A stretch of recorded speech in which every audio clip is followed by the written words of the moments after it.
Two-minute warning on the briefing. 2-minute warning on the briefing. Thank you. Yes, there you go. It's awesome. Someone can do it. I think it's like a sign. Yeah. I think that just means that she testified wants to have it out there that I haven't seen it night. sources and stuff. Right. It's probably like, I'll drop it.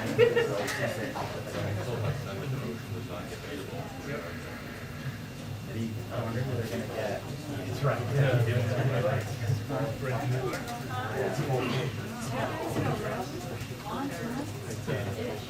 Ish, very ish.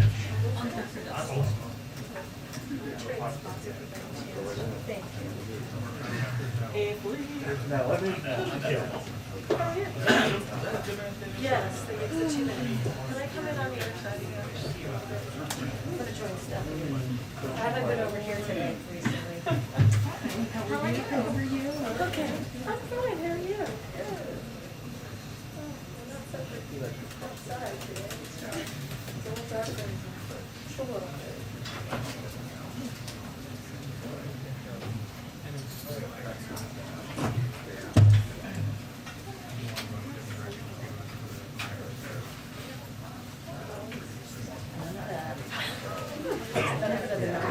People can't see it, so. That's the extra benefit of like Calming. aromatherapy. Yeah, that's really lovely. Yeah, just, I think it's all just a ton of places, but I kind of.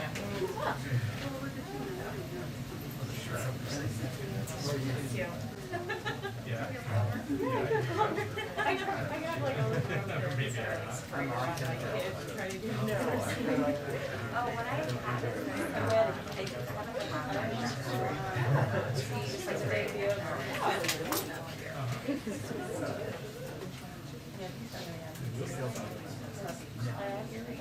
went through a lot and I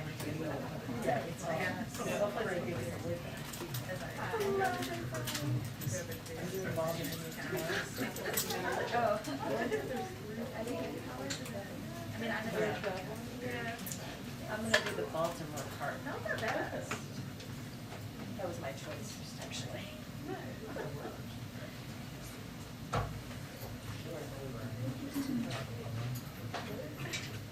Sure, I've never been to the Port of Baltimore.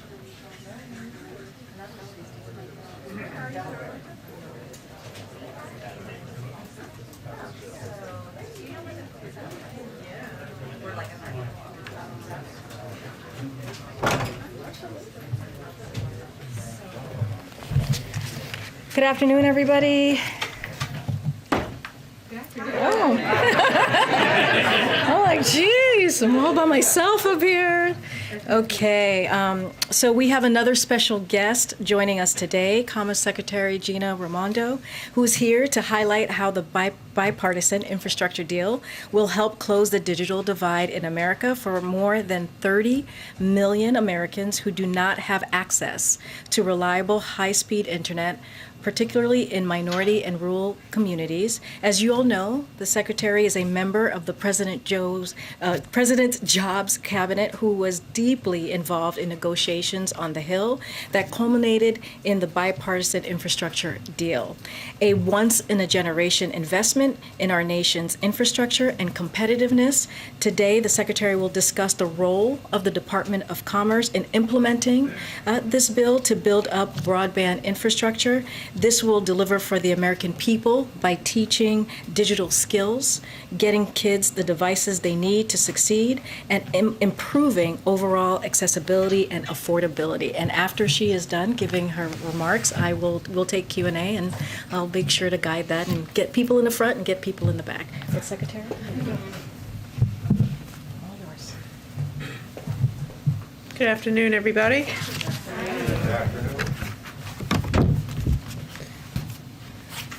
Well, first of all, thank you for inviting me today. It's a pleasure to be with all of you. I suppose before I talk about broadband, I just want to take a moment to recognize what an incredible accomplishment it was last week to get the bipartisan infrastructure bill accomplished.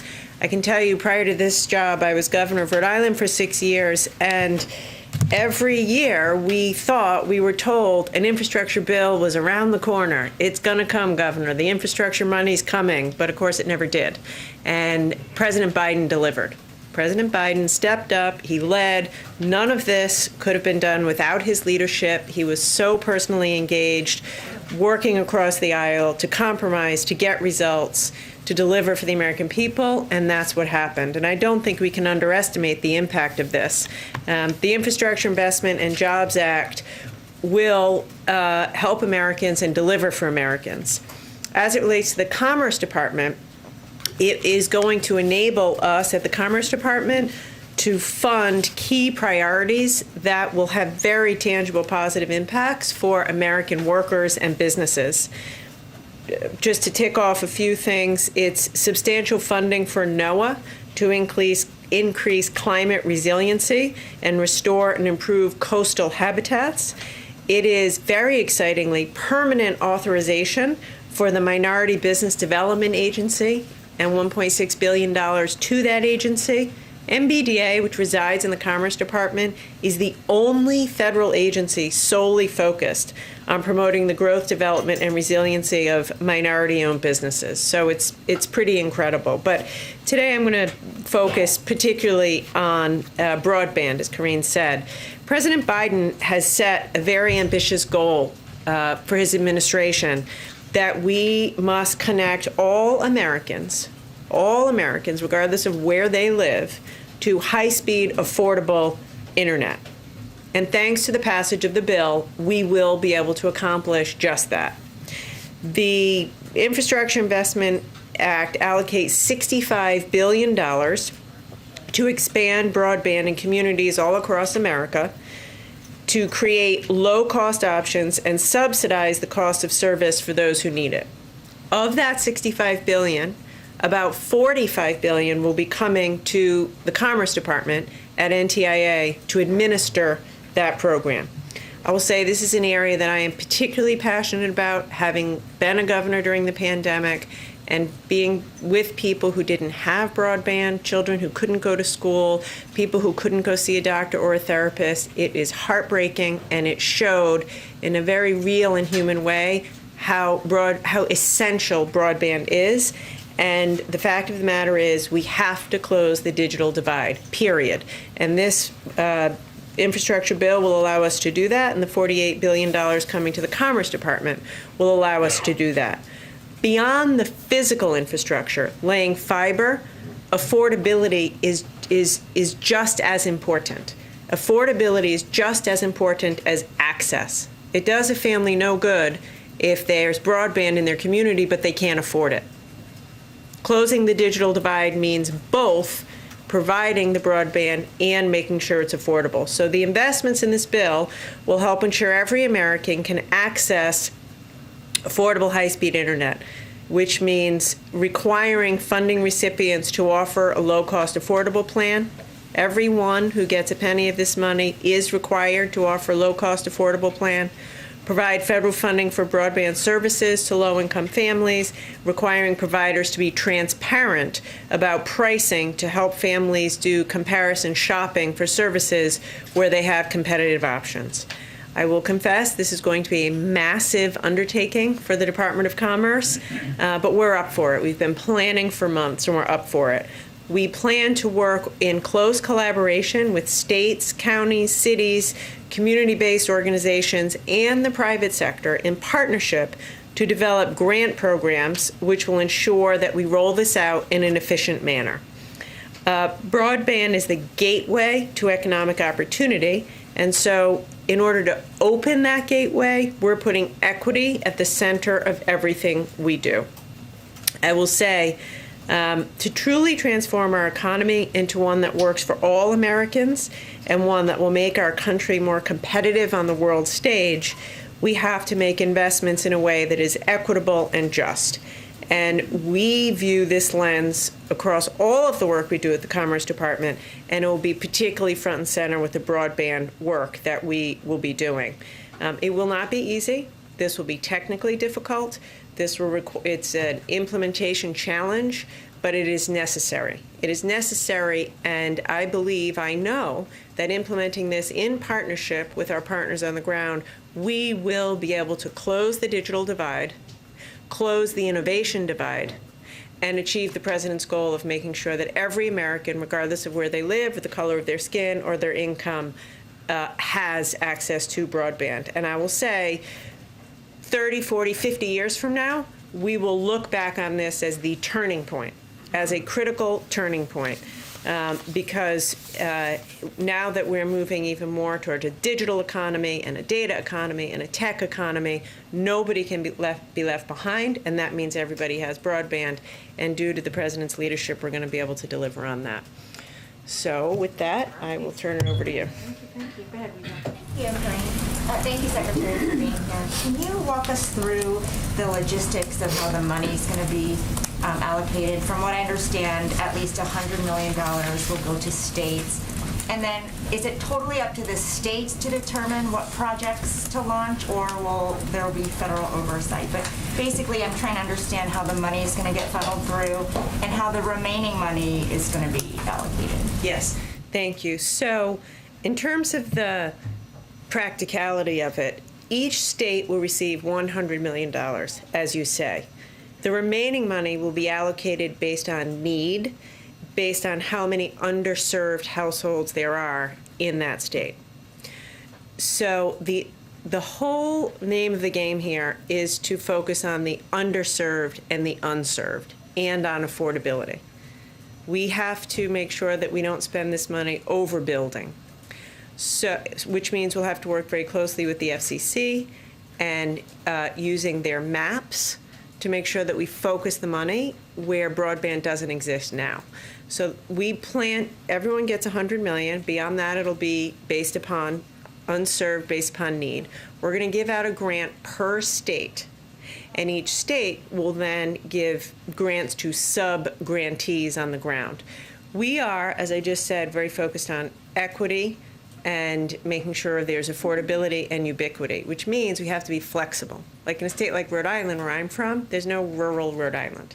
So, it's a city, it's an urban place. So the needs in a place like Rhode Island will be more around affordability, inner city access. Contrast that with New Mexico, completely different topography. 50% of people on tribal lands don't have broadband.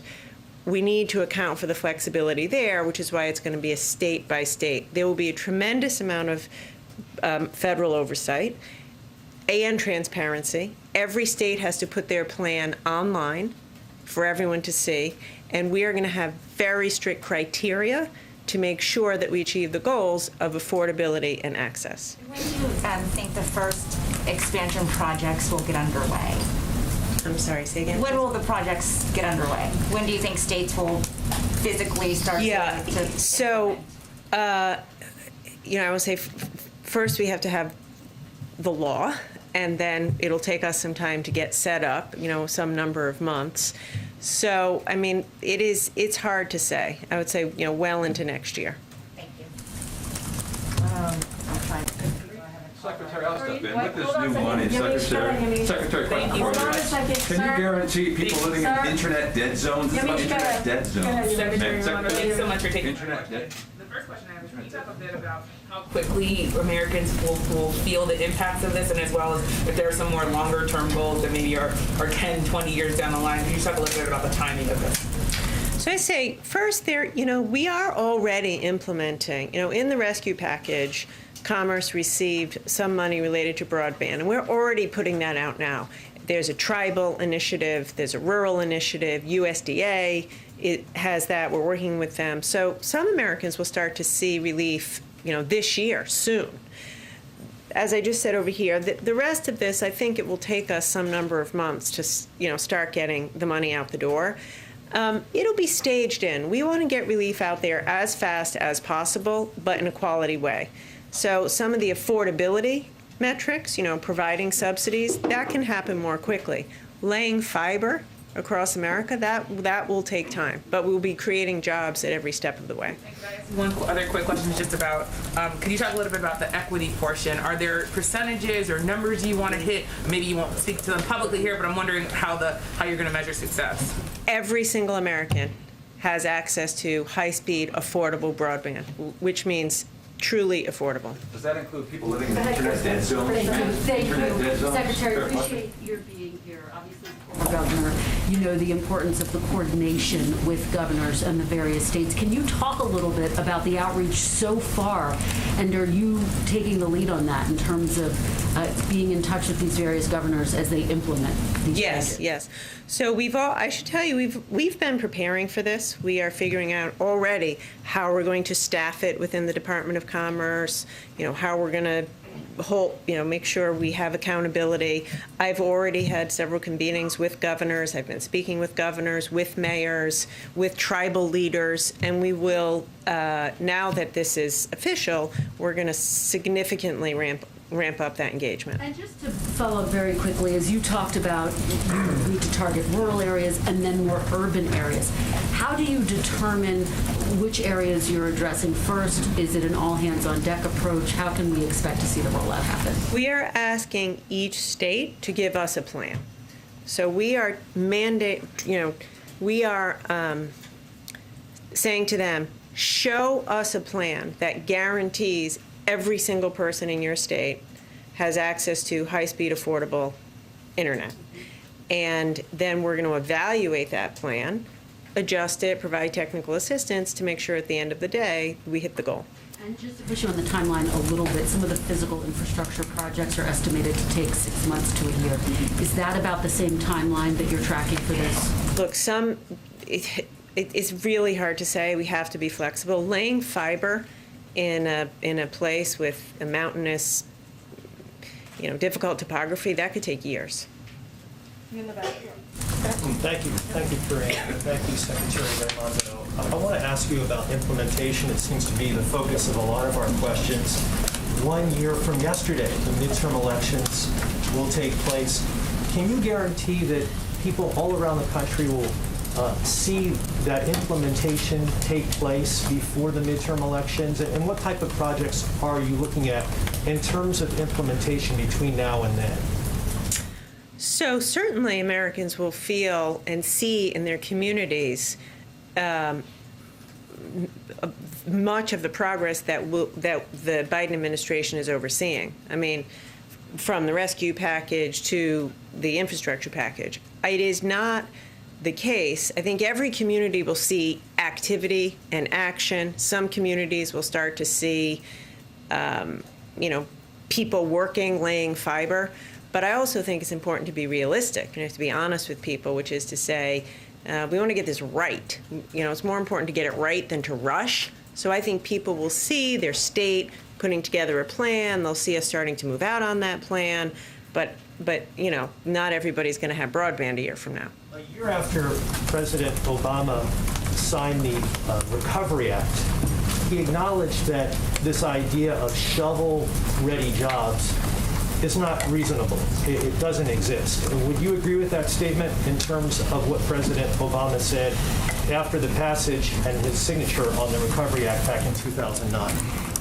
Look, there's all different kinds of projects. There are many projects that are shovel-ready. I can tell you that from being governor.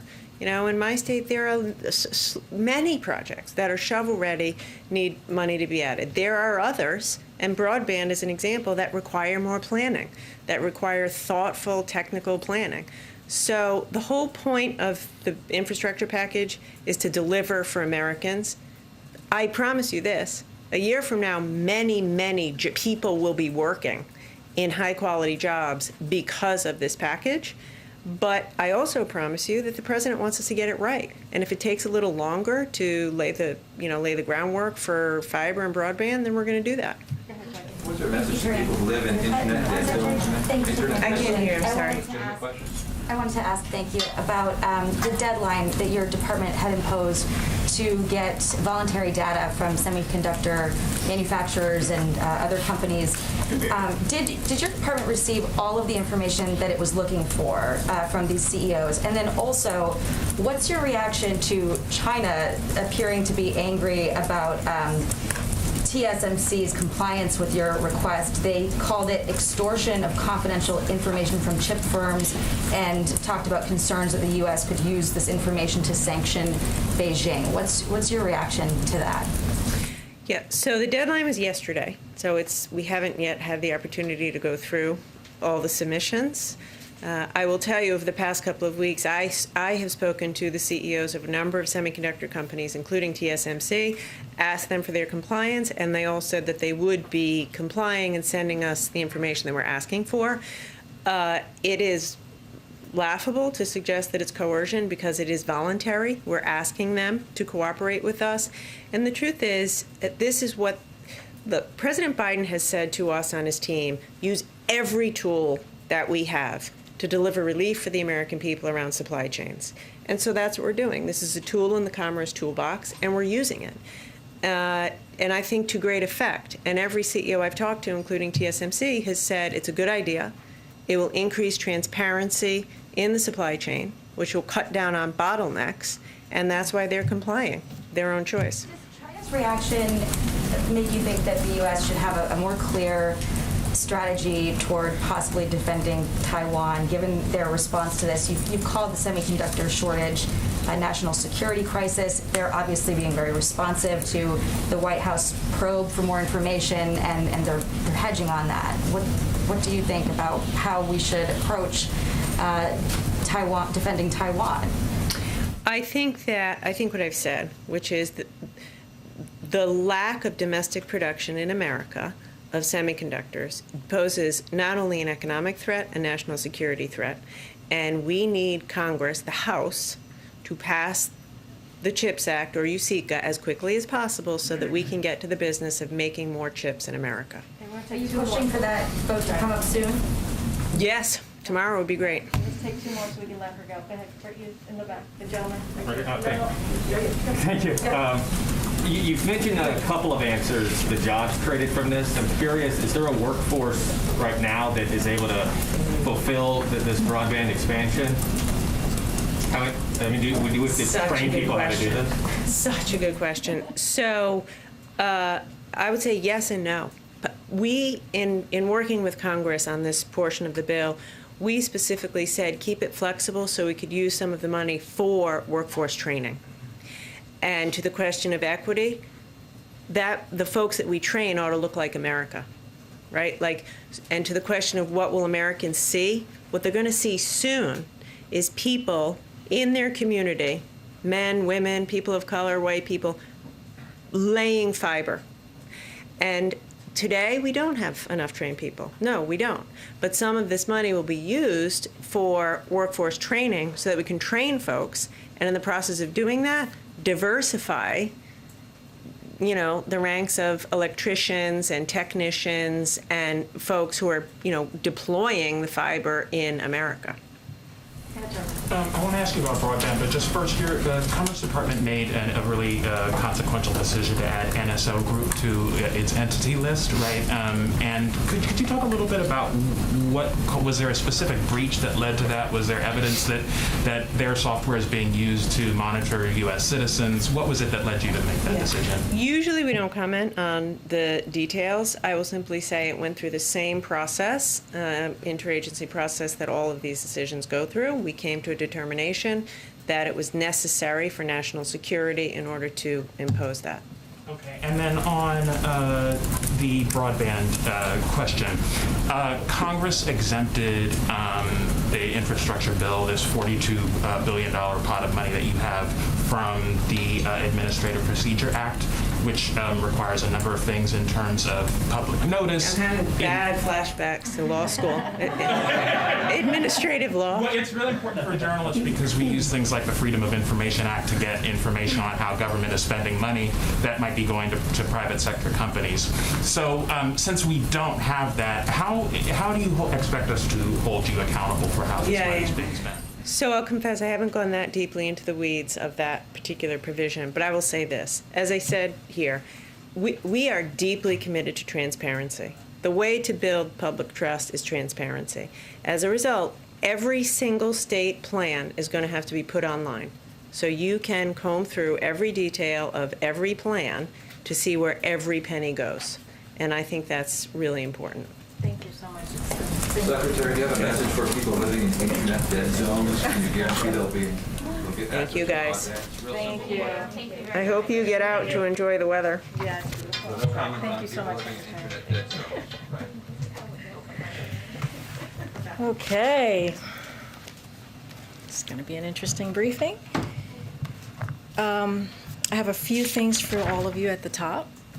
So today, the Biden-Harris administration is announcing a set of concrete steps to accelerate investments in our ports, waterways, and freight networks. These goals and timelines will mobilize federal agencies, get money out of the door for high-impact projects faster, and lay the foundation for successful implementation of the historic investments included in the bipartisan infrastructure deal for our supply chains, jobs, growth, and competitiveness. This action plan will increase federal flexibilities for port grants, accelerate port infrastructure grant awards, identify project locations for coastal navigation, inland waterway, and land ports of entry, and launch the first round of expanded port infrastructure grants. Outdated infrastructure has real cost for families, as we all know, for our economy, and for our competitiveness. We're seeing that right now, even as we move record goods through our ports, with supply chain bottlenecks forming that lead to higher prices and lower deliveries for American families. Even as we take immediate action, we have a chance to make lasting fixes through the bipartisan infrastructure deal. The bipartisan infrastructure deal includes a total of $17 billion to improve infrastructure at coastal ports, inland ports and waterways, and land ports of entry along the border. This is the single largest federal investment in our ports in U.S. history. And these investments will improve the efficiency, sustainability, and resiliency of these hubs of commerce. As you all know, the President will be visiting the Port of Baltimore tomorrow, where he will further discuss the administration's Port Action Plan and the historic investment in ports in the bipartisan infrastructure deal. Today, our U.S. Surgeon General, Dr. Vivek Murthy, released a community toolkit for addressing health misinformation, continuing his administration's work to combat health misinformation during the pandemic and beyond. As you all know, earlier this year, Dr. Murthy released a Surgeon General's advisory warning people about the urgent threat of health misinformation. The toolkit released today builds on his effort, offering practical guidance for trusted communities community leaders like healthcare professionals, school administrators, teachers, and faith leaders to understand, identify, and stop the spread of misinformation. This is particularly timely. Yesterday, Kaiser Family Foundation released its vaccine monitor findings outlining that belief in pandemic-related misinformation is widespread, with 78% of adults saying that they have heard at least one of 8 different false statements about COVID-19 that they either believe to be true or are unsure if it is true or false. As we continue our effort to vaccinate more Americans, including children, it's mission critical Americans have access to accurate information so they can make health decisions based on facts. Last week, for the 4th time, Republican members of the Senate Small Business Committee blocked a vote and refused to show up to a hearing on Dilawar Syed, a qualified, uncontroversial nominee to be the Deputy Administrator of the Small Business Administration. This is a position important for helping small businesses across the country, and Dilawar has had a successful business career and is endorsed by more than 200 groups and individuals, including the Chamber of Commerce. If confirmed, he would also be the highest-ranking Muslim in this administration. But Republicans, whose justification for opposing his nomination keeps shifting as argument after argument falls flat, continue to block a vote on his nomination. If for some reason they don't believe he should be confirmed, they should just say so and vote no. Instead, they are obstructing a vote from even taking place. As the SBA works to help small businesses build back from the devastation caused by this pandemic, we call on these Republican senators to do their job and show up and allow a vote on this qualified nominee. And that's all I have. Go ahead, Alex. Thanks, Corinne. 2 quick ones on infrastructure and then one on COP26. To start, obviously, we're all pretty interested in timing for this bill. And the president said yesterday in his WKRC interview that Americans could see some of the funds go out, quote, literally in a matter of weeks. What exactly could we expect to see happen that quickly? And is there a risk that he and other administration actors are overpromising at this point when, the secretary just mentioned that it could take months for a lot of these programs to go forward? Well, I think there's what you call shovel ready and shovel worthy. These are things that you will hear us talk about a lot. And the secretary actually did say there are projects that are shovel ready and ready to go. And that is actually a real thing. One of the things that the president talked about last night, he identified like the Brent Spence Bridge as a major example of a project he expects to get funding, right? The deal will also help transit expansion projects, including Valley Metro Northwest Phase 2 extension in Phoenix, Arizona, and Met Council Gold Line extension in St. Paul, Minnesota. So, we're going to be working to pinpoint areas of the greatest need where these investments will make the big differences in the daily lives of families and create jobs. So we'll have more to share in the near future, but there are projects that are ready to go, and we're going to identify that, and we'll have more to share as the days come. And then following up actually on Trevor's comments on oversight, you all have talked about how important preventing waste and fraud and abuse are to the president. So can you speak about what specifics the administration is putting in place to prevent that?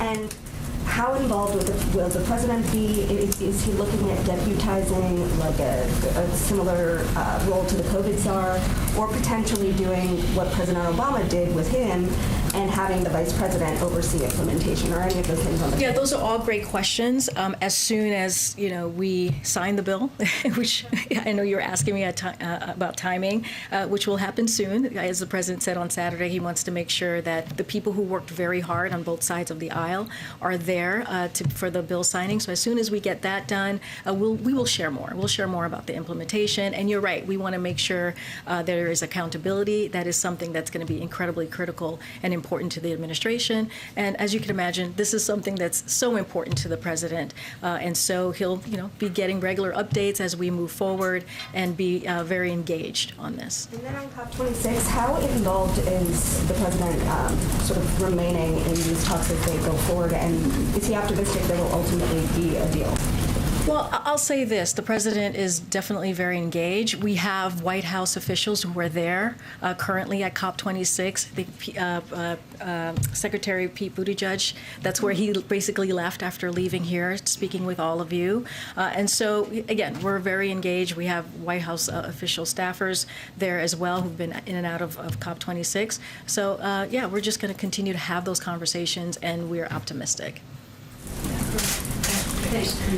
I know that the president's not going to sign the bill until next week, likely when members of Congress can join him. But why is there not a more urgent effort to have him and members of his staff and cabinet out on the road selling and explaining the various components of the infrastructure bill and Build Back Better? Well, I'll say this. The president is doing local media, as Alex was just asking me about Cincinnati, and that is a way that's really important for to hear the president's voice, to talking directly to the American people. We'll see more of that. The president's going to be going to Baltimore tomorrow, and we'll continue to see the secretaries that we've listed who are going to be out there really selling this bill, as you say. But let me just add a few things. So it's going to be the cabinet is Secretary Pete Buttigieg, Transportation, Energy Secretary Jennifer Granholm, Commerce Secretary Gina Raimondo, who was just here clearly, Interior Secretary Deb Haaland, and EPA Secretary Michael Regan, who's actually at COP26 right now, as well as cabinet members and administration officials who will play a major role in implementing this agenda. And you'll see them out there over the next coming days and continue. I mean, that's one of the reasons we had Secretary Buttigieg here. That's one of the reasons we had Secretary Raimondo, because you all are writing about this and people are watching, and we want to make sure that they hear directly from us. Understood. And I know that there is going to be an effort to get people out into the various communities across the country, but you do have some of your fellow Democrats who say, we want the president to be more vocal. We want him to be out there and explaining this and explaining the various components, because you are talking about these big pieces of legislation, and you still have the second piece of it, which hasn't We're passed working very yet. hard on, and we're very optimistic, as the president says. Opportunity, though, to not have him and other top officials out in a more robust way now. But the president is out tomorrow. He's going to be in Baltimore. He's going to be talking about this. Yeah, and he'll continue to do more. And I would actually argue that he has been out there. Anytime that, I've traveled with him, many of you have been part of the pool where he talks about both the infrastructure bill and he's talked about the Build Back Better Act. And he's been into multiple states doing that over the past several months. Look, that's going to continue. I think what he wants to make sure is that get this signed, having all the parties, both on the Republican side and the Democratic side, who were very, very instrumental in getting this done, and then we'll continue making sure that we're selling this, talking to the American people. And you're right, this is a complex piece of legislation, but they're also very popular. We know, right, that the American public wants infrastructure. It is very popular. They want to see the modernization of that hard infrastructure. So we're going to continue to push forward. And one more, if I could, and Secretary Raimondo was asked about this, but I'm curious for your take. Some of what was announced today and what Secretary Raimondo was talking about is an effort to create jobs as well, but you are dealing with worker shortages right now. So how do you deal with the worker shortages given your ultimate goal? Yeah. So, are you talking about the port action plan that we? Okay. So I just want to say a couple of things about that. And what it's going to do in the short term, which is critical and important. So, while we're moving record amounts of goods through our ports and to shelves, we understand the frustration that Americans feel when backlogs lead to higher prices or delayed goods. So today's announcement builds on the steps we've already taken to help address the supply chain challenges we've seen globally because of that pandemic. So just wanted to make sure that was clear. And that is kind of part of what the president has already done, which is partnering with the ports of LA, Long Beach, along with leading retailers and shippers like FedEx and UPS to move goods in and out of those ports 24/7. So within weeks, the Port of Savannah, the third busiest port in the country, will have 5 pop-up sites in Georgia and North Carolina that will help ease congestion on the shipyard. So within 45 days, we'll be launching $240 million in grants to improve ports And in the weeks and months that follow, billions of dollars additional money will be flowing to improve our critical port infrastructure. And bolstering this work is historic levels of investment we've secured through the bipartisan infrastructure deal, which includes, as I mentioned, $17 billion for ports and tens of billions of dollars more for roads, bridges, rail, and other links in the supply chain. Combined, these steps are going to create good paying jobs, fix our supply chains to generate to come, and lower prices for working families. And so that's a really important, the good paying jobs. When we talk about, the labor shortage, I think the president has talked about this, the importance of making sure that we're paying people wages that are competitive, so that they're able to come back into the workforce. So that's mission critical there as well. Thank you, Corinne. During that interview yesterday with the Cincinnati TV station, the president apologized for being late. He said it was due to little foreign policy issues. What was he referring to? So as you can imagine, we're not going to read into, every aspect of the president's day. He meets regularly with his National Security Council and advisors.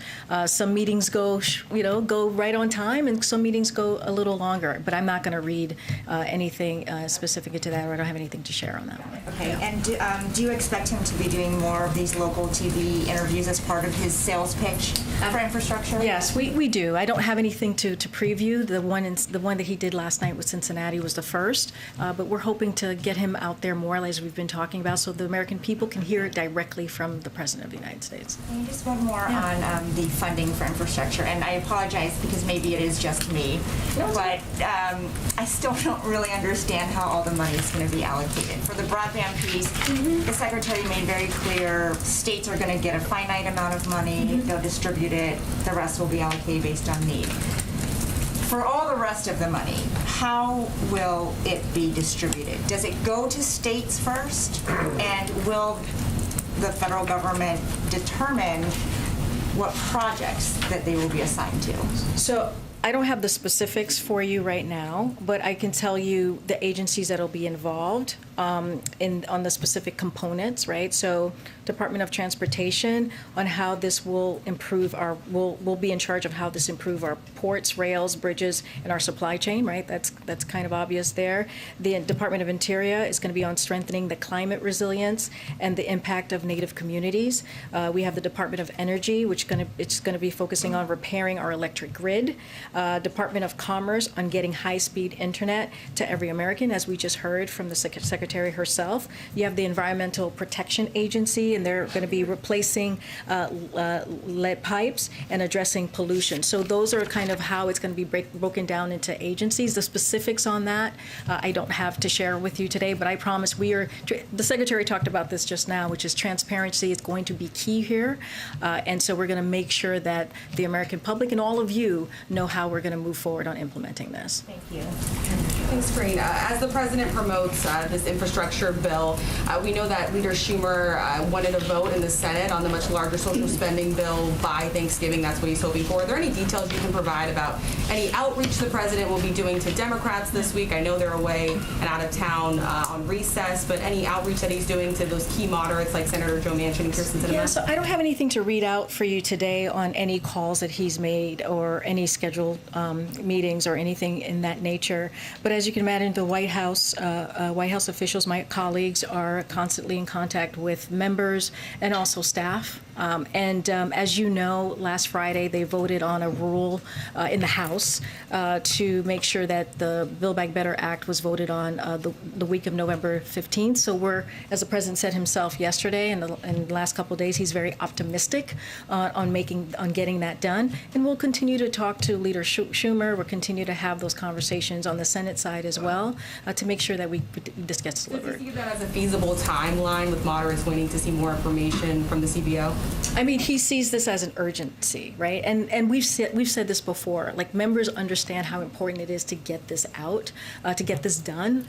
We got the bipartisan infrastructure deal, this once-in-a-generation investment, very historic, and now we're going to make sure that we get the Build Back Better Act done. Just really quickly on COVID, Florida Governor Ron DeSantis is vowing to fight against the president's vaccine mandates for private businesses. differences. He outlined today a few bills that he would like, which would include opt-outs for that vaccine mandate. And he said, quote, "We need to stop bossing people around." Does the White House have any response to this? And then is there any concern that this could move a state like Florida in the wrong direction? So, I'll say this, as I said yesterday, DOJ will be defending these kind of these lawsuits, these individual lawsuits. We're confident in our authority to protect American workers as this virus is killing approximately 1,100 Americans a day. This is an obligation that the Department of Labor has to protect workers face grave danger, and it's derived from a law passed by Congress that's been around for more than 50 years. So this is an authority that the Secretary of Department of Labor has. This is when you think about grave danger, when you think about 1,100 people dying a day, that is I think an authority that he can use to make sure that people feel safe in their workplace and that they don't get sick. So what we continue to advocate with from here is to push businesses to move forward with their policies now. These are policies that are protecting workforces and avoiding disruptions related to employees getting sick with COVID, as I just mentioned, expanding the workforce and saving lives. That's the business that we're in. That's why we put together, this president moved forward with this comprehensive vaccination effort very early on in his administration to make sure that we get to a place that we can get out of this pandemic. And the question is really that I have is, why are these legislators, these Republicans, getting in the way of that, getting in the way of saving lives, getting in the way of us making sure that the economy is working as well, and getting out of this pandemic? And so that's the question for them. Go ahead. So after Congress has passed the infrastructure bill, how much can the American people expect that inflation will be reduced as a result of that over the next 12 months, say? Yeah, I don't have a specific number for you. I'm happy to talk to our economics team and get something more granular there. But as we've heard from experts, whether it is an economist expert or the 17 Nobel laureate economists have said that this bill, the Build Back Better Act and bipartisan infrastructure, will ease inflation. So that's really important. That's something that we, when we hear members are afraid of going big, we say, well, this is going to actually help us in the long run, especially as we see with prices going up, we see the inflation continuing to be out there. And so that is really an important message that we have. I don't have, like I said, a granular number for you, but we know this from economists who have said that these two bills will help do that. Another topic, election integrity. A couple of my colleagues wrote a piece documenting nearly a dozen cases where people have violently intimidated or threatened U.S. election officials. There was one example where a man told election officials in Vermont that he would put a pistol in their mouths and pull the trigger. None of these cases that we documented, in none of them were any of the people arrested, charged, or prosecuted. Are we living in a country where there's impunity around these kinds of issues, and what level of confidence do you have in the Department of Justice to actually police these issues? Well, we have all the confidence in the Department of Justice. On these particular issues, clearly I can't speak to them here, so I would refer you to the Department of Justice on any specifics there, but we have complete confidence in the Department of Justice. Okay. Thanks so much. Yesterday, some Senate Democrats sent the president a letter on high gas prices and how to combat those, including suggesting banning crude oil exports. Is President Biden considering banning those oil exports? The oil exports from? The Senate Democrats wrote a letter asking the president to ban crude oil exports. Okay, got it. So the administration is closely and directly monitoring the situation. As we've said before, we've communicated with FTC, right, to crack down on illegal pricing and are engaging with countries and entities around the OPEC plus on increasing supply. We're looking at all the tools in our arsenal. We're very concerned about the impact of high energy prices on consumers, especially as we enter the colder months. And so we're continuing, like I said, to monitor the situation, and we're going to do everything that we can from here to address. So is that something that President Biden is considering? I don't have anything specific for you. I can just tell you what we've been doing here which is calling on OPEC to increase their supply. We've been looking at, monitoring the situation. I mean, one of the reasons why the president said no to paying for a bipartisan infrastructure bill with a gas tax is because of this. And so we're going to continue to just keep an eye on this. And like I said, we're going to, we have tools in our tool belts that we can potentially address this with. So the only other tool that we've heard mentioned, though, from the administration is maybe tapping the Strategic Petroleum Reserve. We haven't really heard anything else specific that the president is considering. Is that because he feels that his hands are tied when it comes to what he can actually do to try to combat high gas prices? No, I wouldn't read it that way. We just don't have anything right now to announce. But like I said, we're monitoring this, and we're working through what is it how we can actually address this. And one logistical question, is there a summit happening next week between the United States, Mexico, and Canada here at the White House? I don't have any information on that. I'm happy to check with the National Security Council. Yeah, no problem. Negotiator Authority? Good. Thanks, Corinne. With respect to the Line 5 pipeline replacement, is one of the possible outcomes from whatever happens after this study reduced output? So let me, I'm going to use this opportunity to have some clarification here. So I think there was some confusion yesterday about the Line 5, so I just want to clarify again. So Peter's question yesterday was about the current Line 5, your colleague. And on the current pipeline, as you know, the state of Michigan is objecting to the continued use of its easement for the current pipeline. Additionally, Canada has decided to invoke the dispute resolution provision of the 1977 Transit Pipelines Treaty on the current pipeline. We expect that both the U.S. and Canada will engage constructively in those negotiations.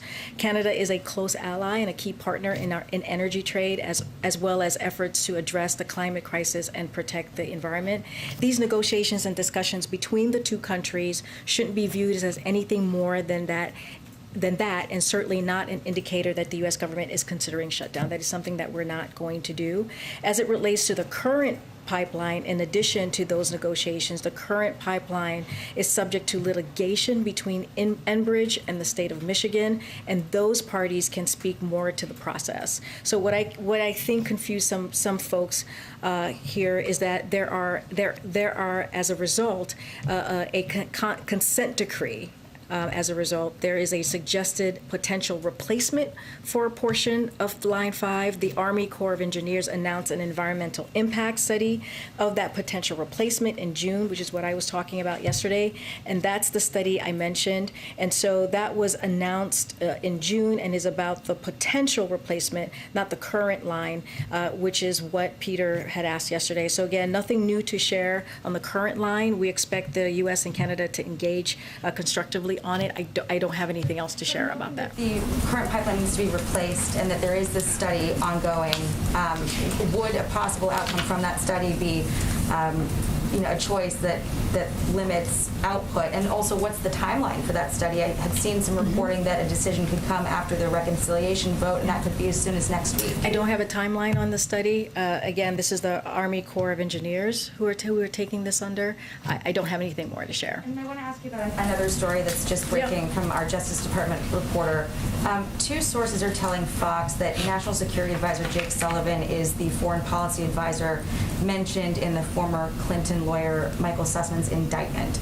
I understand that this just came across while you're at the podium, so you haven't probably had a chance to read into that, but what is the White House comment on that, and is there any conflict here, given that there has been news around the indictment?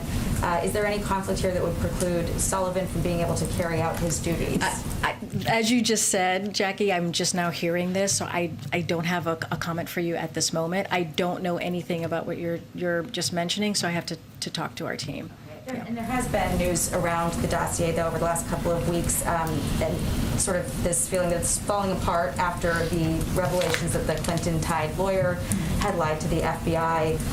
Now, knowing what we know about the dossier, is there any concern that there was a lot of focus or too much focus on that during the president's campaign? So, Jackie, I refer you to the Department of Justice. I'm not going to comment on that from here, from the podium. Go ahead, Samantha. Thanks, Corinne. What kind of outreach has the White House done specifically to the 6 House progressives who voted against the infrastructure deal?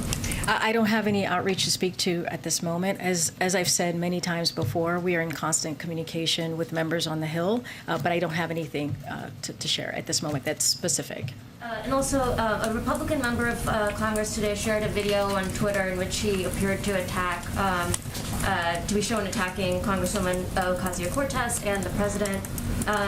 Twitter's put a disclaimer on his tweet now.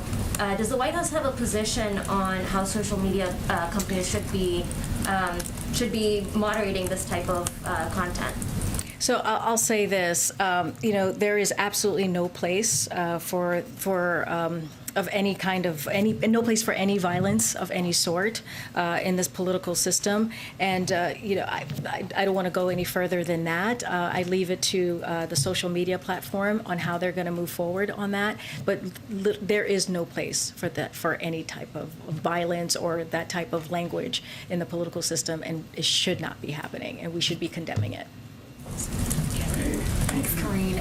Question on another topic, but first on infrastructure. Obviously, the administration has had months as we were watching this bill go through the process of making its way through Congress.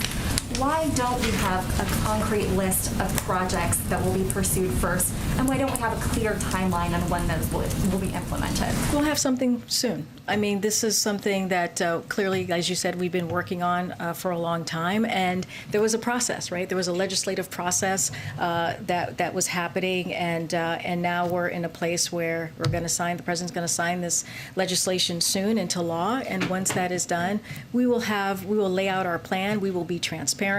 That's one of the reasons why we're bringing the secretaries here for the different components of the bill, to talk to all of you, to take your questions on how they're thinking about this, how they're going to be implementing this to the American public, and we'll have more. We'll have more to share. And then we were told much earlier this year that the president would be getting his annual physical later this year. It's obviously later this year. The year is almost up. So when will he be getting that physical, and will we get the full results? I was just thinking, you're right. It is later this year. It's November. I don't have. The year is flying by. I don't have anything for you. As Jen has said, and we have said, that is going to happen. And once it does, we will be transparent about it. It will for sure be done before the end of the year. I think that's what we have said in the past. We will get this done. We'll make sure to get this done and share it with all of you when it gets done, when it happens. Go ahead. Yeah, Tim. I have a seasonal question that I apologize for in advance, but will the president be pardoning turkeys this year? Oh, wow. A lot of people have asked me. I'm now asking you. I mean, it is a regular tradition, so I'm assuming that will be happening. I don't have any news or any schedule to share with you on that particular pardoning of the turkey event, but I'm sure that we'll have something soon. Okay, but thank you for the question. Very serious stuff. But actually, on a more serious note, parents will be getting their second to last child tax credit payment, expanded tax credit payment, later this month. What message does the White House have for them? Many families have come to count on this.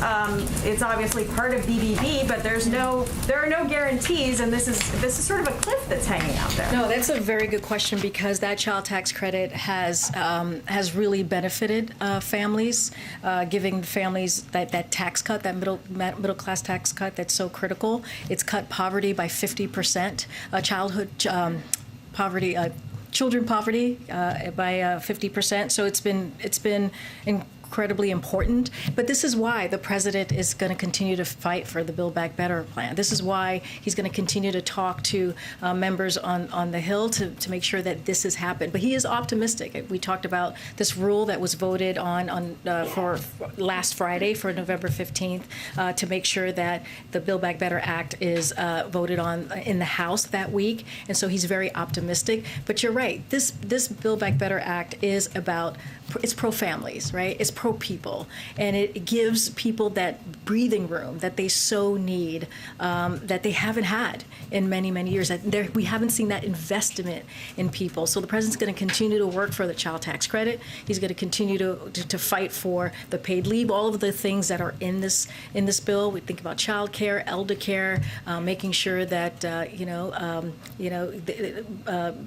making sure that prescription drugs are affordable and not taking a huge chunk out of your paycheck. So all of these things, that's part of the Build Back Better Act. He's going to continue to fight for it, and that's the message. And there's a reason, right, that he put the child tax credit in the American Rescue Plan, another historical piece of legislation, because he was trying to meet the moment of what the American family was going through during this pandemic.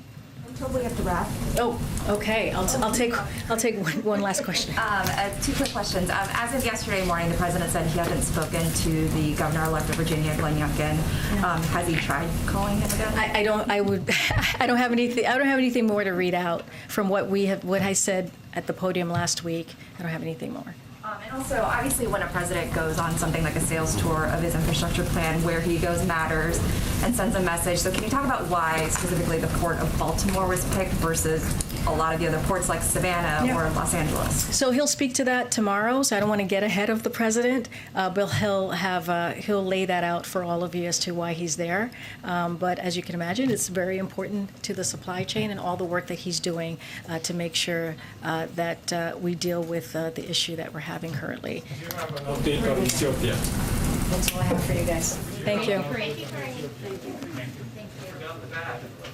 I called on the back. We had Ramondo take questions from the back, guys.